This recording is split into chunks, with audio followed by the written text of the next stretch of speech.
안녕하세요. 오마주투 74434의 이서연입니다.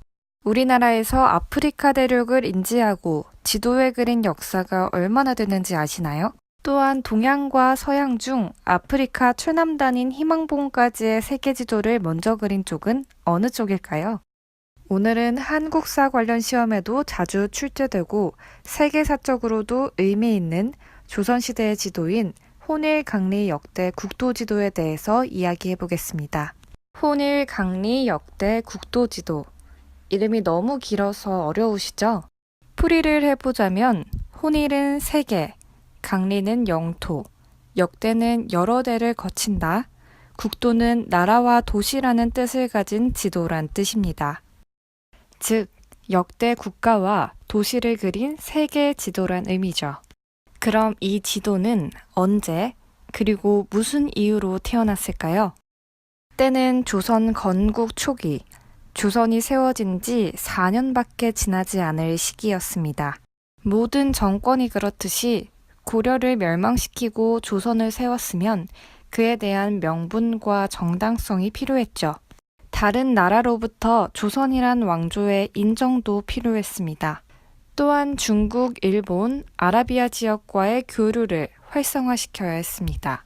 이에 따라 학자들은 지도와 지리지 편찬에 힘을 쏟았습니다.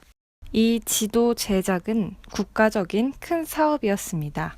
지도를 보면 우리나라, 중국, 일본, 인도, 아라비아 반도, 유럽, 아프리카의 모습이 그려져 있습니다.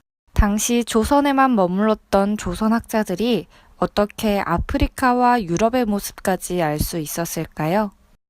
혼일강리 역대 국도지도는 조선의 학자들이 중국, 먼나라, 일본 등 다른 나라에서 만든 지도 중 가장 정확한 지도를 참조하여 제작했습니다.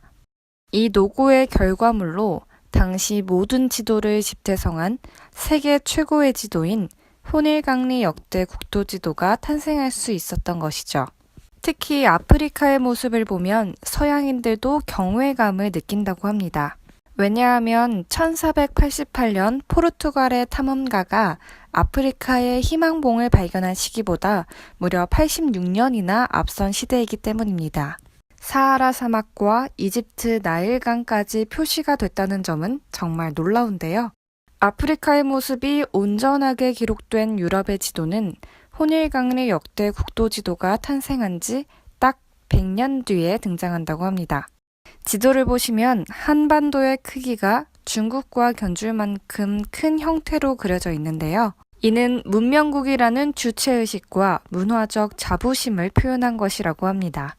현존하는 동양 최고의 세계지도이자 동서양을 막론한 가장 훌륭한 세계지도라고 평가되는 혼일강리 역대 국도지도. 그 우수성을 인정받아 이제는 석굴암과 더불어 미국 세계사 교과서에 실릴 예정이라고 합니다. 현재는 원본은 사라졌고 유사본이 일본에 있다고 하는데요. 우리나라의 자랑스러운 문화유산인 혼일강리 역대 국도지도, 오랫동안 기억됐으면 좋겠습니다.